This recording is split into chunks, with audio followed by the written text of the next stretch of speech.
There's a few other calculations that we're going to use. So the same thing applies to bases.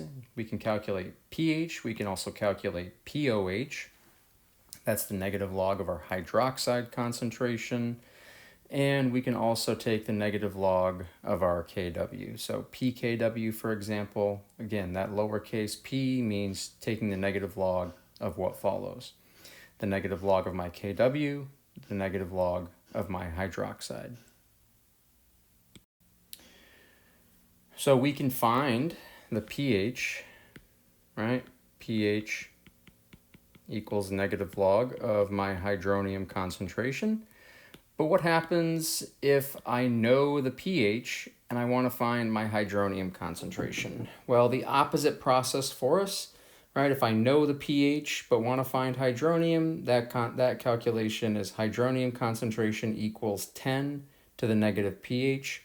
So obviously we have the same equation for pOH as well, where I can find my hydroxide concentration. That's going to equal 10 to the negative pOH.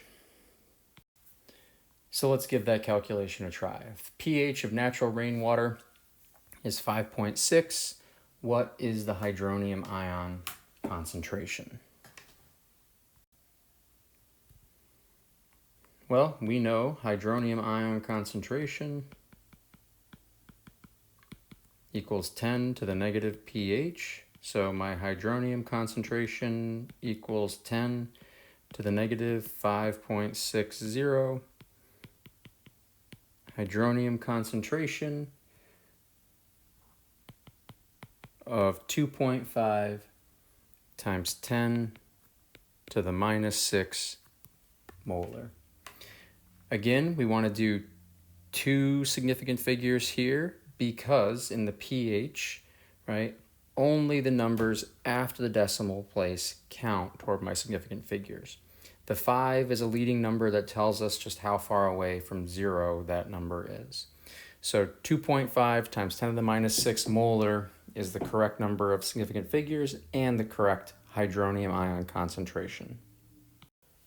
One last relationship that's helpful to know, we know that the hydronium concentration times our hydroxide concentration is equal to our Kw. We know what the Kw is, 1 times 10 to the minus 14. We also know that if I can take the negative log of my hydronium concentration, so negative log of hydronium, and when you are multiplying two things together and you take the negative log, you end up having to add those things together. So negative log of hydroxide, we can do that, and we can also take the negative log of my Kw. We know negative log of hydronium is pH, negative log of hydroxide is pOH, and the negative log of Kw is pKw. We know the value of that, so the negative log of 1 times 10 to the minus 14 is 14. So here's the last relationship, pH plus pOH equals 14, right? Our pH scale goes to 14. So if we know the pH of the solution, we can use that to find pOH. Or if we know pOH, we can use that to find the pH of the solution because the sum of pH and pOH needs to equal 14. All right, so one last practice question for you here. We've got an assignment. Let's say we give you two samples of a soda and we ask you to find the hydronium concentration or the hydroxide concentration for each of those. So I give you a sample of Coca-Cola, a sample of Mountain Dew. You take the pH. The pH of Coca-Cola is 3.80. And that's pretty close. It actually is a pretty acidic beverage, and that's why drinking soda is not good for your teeth. It helps erode the enamel of your teeth because it's so acidic. And the pH of Mountain Dew is 4.72. Try to use two different methods to calculate the hydroxide concentration for each beverage. So what's the hydroxide concentration for Coca-Cola, and what's the hydroxide concentration for Mountain Dew? So using two different methods, and there's no right or wrong way. Both methods would get the same result. So I'll just do Coca-Cola over here, and we know the pH of Coca-Cola equals 3.8. So I'm going to say, okay, pH plus POH equals 14. So 3.8 plus POH equals 14. POH of this solution is 10.2. And then we know from POH, we can find hydroxide, right? Hydroxide equals 10 to the negative POH.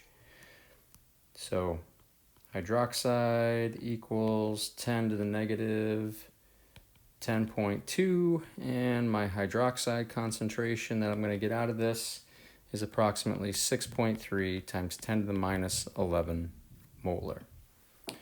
And that's a reasonable number because we have an acidic solution. Acidic solution should have a very low concentration of hydroxide. For the Mountain Dew, we can take a slightly different route. Both are acceptable. So here we've got a pH of 4.72. So I'm going to start this one a little bit differently and say, okay, I want to find my hydronium concentration, and I can do that because hydronium equals 10 to the minus pH. I have the pH, so my hydronium concentration equals 10 to the negative 4.72. All right, my hydronium concentration equals 1.905 times 10 to the minus 5 molar. All right, that's step one. Step two, I know that hydronium times hydroxide concentration equals my Kw1 times 10 to the minus 14. So I can plug in my hydronium, 1.905 times 10 to the minus 5. Don't know hydroxide, and that's fine because I know my Kw is 1 times 10 to the minus 14. I'm going to divide both sides by my hydronium concentration, 1.905 times 10 to the minus 5.